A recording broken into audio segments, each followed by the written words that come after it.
Hello students, आज हम क्षितिज के गद्यखंड के दूसरा पार्ट बाल गोविंद भगत का अध्ययन करेंगे, जो राम वृक्ष बेनीपुरी के द्वारा लिखा एक रेखा चित्र है।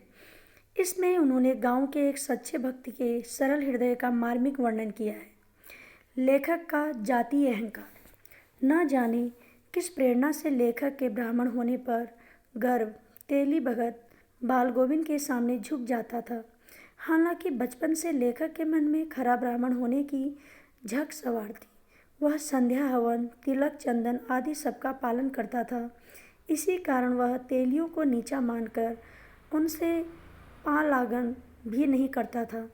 अज्ञान के कारण बचपन में उसे ज्ञान नहीं था कि ऊंच नीच का भाव बहुत घृणित है।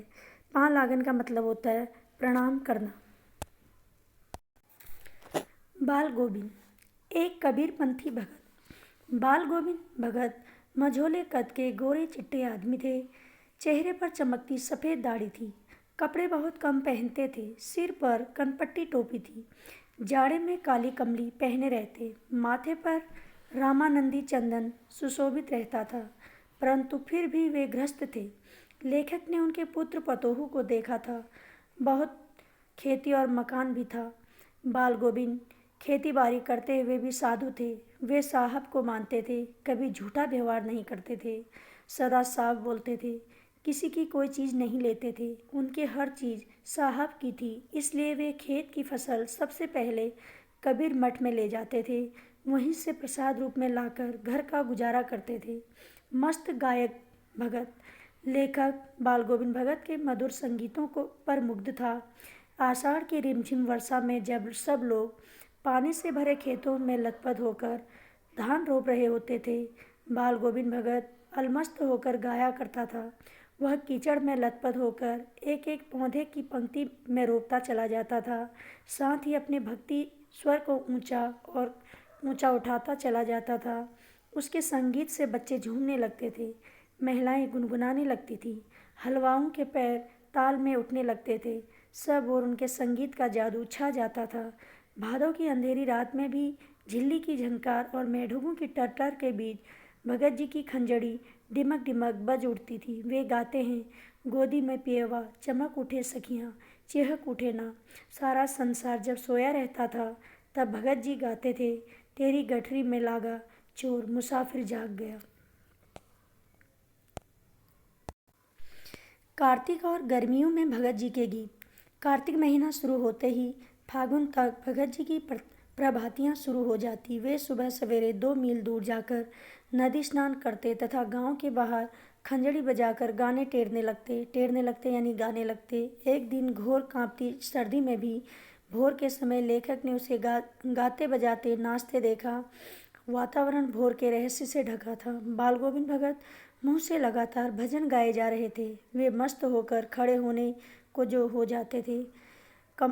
कंपन पाने वाली सर्दी में भी उनके माथे से पसीने झलकने लगते थे।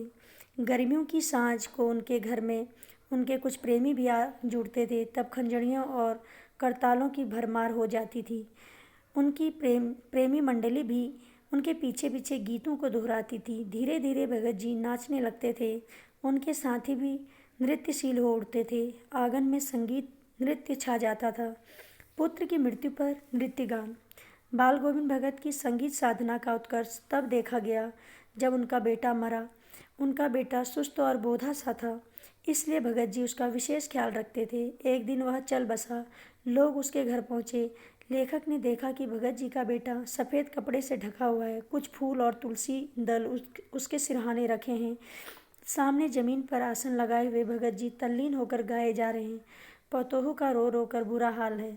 गांव की स्त्रियां उसे संभाल रही हैं, परंतु भगत जी कह रहे हैं, यह तो आनंद की बात है, आत्मा परमात्मा में लीन हो गई है।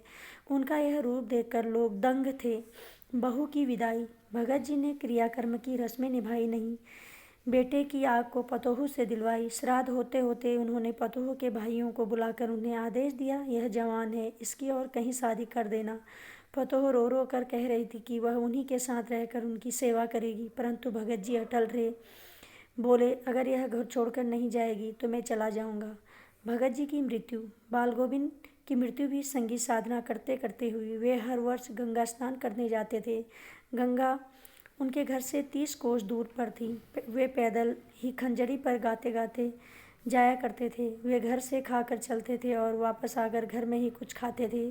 4-5 दिन की यात्रा थी। इस बार वे वापस लौटे तो तबीयत कुछ सुस्त हो गई, परंतु उन्होंने अपनी नृत्य की आदत न छोड़ी। सुबह जल्दी उठकर स्नान, ध्यान और खेती बाड़ी करते थे। लोगों ने उन्हें आराम के लिए कहा, किंतु हंसकर टाल गए। उस संध्या भी उन्होंने खूब गाया, परंतु अब लगता था जैसे धागा टूट गया हो। भोर हुई तो बाल गोविंद भगत नहीं रहे।